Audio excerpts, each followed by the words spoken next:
Robert Crash Craddock's probably been around as long as Bing Lee. I think we can call him veteran, journalist, much admired, can talk about any sport. I wonder how many Australia-India Test series he's covered. Let's find out. Well, how many stories has he filed over the years? Let's ask him. Robert Craddock, there's your intro this morning. We're into weird intros to guests this morning. Welcome to the program. G'day, guys, and Vossy and Brandy, and thanks for not using the word dinosaur, which I think sort of is all-encompassing and probably gets me nicely. Fossil, that's it. Now fossil. We're talking. Everyone's a fossil these days. For the record, when did you file your first story? What year and how old were you, Robert? What was the first words written, typed, probably on an old typewriter, by Robert Craddock that made it to print? Yep. Well, I can tell you when it was. It was 1979, my first week as a journalism student in Toowoomba, and it was a film review of a new film called Mad Max, starring Mel Gibson. How many stars did you give it? Well, I only gave it about 3 stars out of 5, and I said, this one won't go far. And it appeared in the student newspaper, and the newspaper was called The Country Honk, H-O-N-K. So some would say that that's where my stuff belongs, boys. But no, it's quite fun. And but no, it's as you said, this is. I love the feel of this week. Cricket, as soon as it starts Friday, it'll be nothing else sort of really matters. But cricket is under siege, Like today in Melbourne, there's an AFL draft. Tomorrow in Melbourne, it's an AFL draft. Rugby League, it's leaking its jaw. And so cricket has to fight for its supper. It used to own November, but it doesn't anymore. Well, it's a big series, Australia v India. Vossy and I have been chatting during the week. Where does Australia-India currently rank in comparison with the long-held number 1 slot of the Ashes? Where do you have the Indian series in comparison with the Ashes, Crash? I still have the Ashes number 1 because I think it means more to Australians in their hearts. India are the mega power of world cricket. 81 cents out of every dollar raised in cricket is raised in India. It's extraordinary. And guys, that all starts back when, I remember 60, 70 years ago, a mate of mine did a story when the Indian team was in Brisbane and he had no story, so he went for a run along the banks of the river and he found 3 of the Indians fishing for eels because they said, our tour allowance has run out, we've got no money. They've come from that in the 1960s to be the superpower megaforce of cricket. But I still feel, look, the biggest series in cricket by a multiple of about 50 is India versus Pakistan because they loathe each other, they don't play each other much. When they do appear against each other in World Cups, it's, as Greg Chappell says, it's the Ashes by a multiple of 10. Oh, beautifully put. Beautifully put. Now, Robert, we are going to really get you to commit this morning to some bold answers, predictions. I want you to nominate the key player in each lineup, the person who could have the most influence over their side this summer. First of all for Australia, then for India. Right. I just got a feeling, and that Khawaja has to come off for Australia. He's 38 in December. And Australia, we'll see a new Australia, Vossy. We'll see a nutritional game plan with Nathan McSweeney and Khawaja at the top of the order, and no David Warner.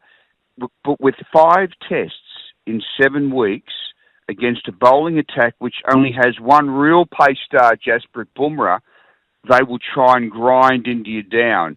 And normally, if Australia is none for 22 after the first hour, you'd say, oh, that's slow progress. That is a pass mark this season because they'll try and play attritional cricket early, opening up for the stormtroopers like Marsh and Travis Head to appear around tea time. I'm worried that every Australian batsman has gone backwards over the last year. There's not one player currently improving. They are an older team. They're all over 30 bar McSweeney, and their stats are regressing. So it's a challenge, yeah. But if I could have a peep at the stats and Khawaja averages 40 plus in the series, Australia wins. And what about for India? This is the easiest question you'll ever get asked. He'll captain the team in Perth, Jasprit Bumrah. If Australia can keep Bumrah to manageable levels, they win the series. He's this mesmeric master of fast bowling. He's bowls swing, he bowls seam, he bowls at great pace. He's really competitive on the field in a gentle sort of way. But he has no Mohammad Shami at the other end at the moment. And Mohammad Shami was the player who all the Australian batsmen reckons is the world's most underrated bowler. And when I said that to Ravi Shastri the other day, he said to me, you know how he's so grandiose? He said, oh, yes. And he said, even our batsmen hated facing him in the nets. And that's the mark of a bowler. When the batsmen are going in the nets, they think, oh, not you again. So he's not there. He's on his way back from injury. So Bumrah must carry the team. So if he succeeds, there's a chance. If you could look at his stats, and he takes in the series 11 wickets at 32, India can't win. Oh, wow. Compelling listening. Robert Crash Craddock with us right now on Breakfast with Vossy and Maddie Russell. Now, next prediction. We're talking about Nathan McSweeney. And we're making the assumption whether he's been told just straight out, you're here for the whole series, by the by. What's a pass mark first test? Is it crease occupation? Is there a score? What are you thinking for Nathan McSweeney? Because obviously expectations are going to be huge, or attention on Nathan McSweeney. Everyone's going to be an expert. If he fails, they're going to say, well, he was never an opener. Stupid selected, whatever. What's going to be a pass mark then for Nathan McSweeney? This is an unconventional pass mark, but I'll give you one. To bat for an hour in each innings. That may be 22, 23 runs, but if he bats for an hour, that means Bumrah is out of the attack, and that to me is a pass mark. If he is still batting when Jasprit Bumrah has his first spell and hands the ball over to Mohammad Siraj or one of the other seamers, it's a low pass mark, but for a young kid who's never opened, who's the first time Australia's had a promoted opener who's never opened, the batting in any form of cricket to open since Rick McCosker, I do believe, many, many years ago. That would be, it's an unconventional pass mark, but as I said, it's a different Australia. It is not David Warner. My expectation of McSweeney rose slightly last night at about 8:20 p.m. when we had Moses Henriques as a guest on the back page. And he said, when the New South Wales team faced South Australia without McSweeney a couple of weeks ago, it was a great relief to all the players. And it was actually said, oh, we don't have to get McSweeney out, because he said, I can't think of a way to get him out. He's so stubborn. He said, there is no game plan for me that works against him. And I loved hearing that. Look, he's a good young kid. Of course, he'll be overwhelmed by it to a certain degree, but he knows where his off stump is. That's one of his great strengths. One of the reasons I love the McSweeney story, boys, is because in a world of flash Harrys and fancy Dans, guess who's got the nod? An old-fashioned steady Eddie. Crash, I love the fact you've given us the key player through your eyes in each test lineup, par for McSweeney. What about the player in both teams under the most pressure? Now, Ash from Zetland says, regarding Kohli under pressure to score runs, think back to 2004 when Tendulkar was under pressure and he scored 241 not out at the SCG. Indian cricketers have a knack for fighting back here in Australia. Is there another Indian under more pressure than Virat Kohli, and who would you heap most pressure on in the Australian lineup? Yeah, look, Kohli in three of his last four innings, he's averaged less than 20, years, he's averaged less than 29. And for one of the game's greatest batsmen, that's embarrassing. His head wasn't there in that series against New Zealand. He was run out in the last over of the day in the third test, taking a suicide single. So, look, he loves Australia. He loves the bounce that comes onto the bat. He scored 6 centuries in 13 tests in Australia. That's extraordinary. But he is fading. I wrote a story the other day how in a series against Australia, right near the end of his career, the selectors decided to sack Sachin Tendulkar and drop him, but they couldn't bring themselves to tell him, so he played on. And the coach, Duncan Fletcher, said to the selectors, you tell him. They said, no, you tell him. And no one told him, so he played on. And that's the situation with Kohli. He is in the Tendulkar League of deciding when he will leave the game. So he's in no danger of being sacked this series, but he is the player who is under most pressure, that's for sure. Wow. Now, on the Australians, like you've already said it right at the top, I think you've thrown a net over the Australian batsmen, all in their 30s, all regressing, were your words. I mean, is one under pressure more than the other? Possibly not. Well, I'll give you a quick sample size. I would go, if you said 3-2-1, Mitchell Marsh with no Cameron Green there and a batting average of 30, he will do more bowling, and I think he has to fire this season. So, and I think he can. I think he can come in late and fire.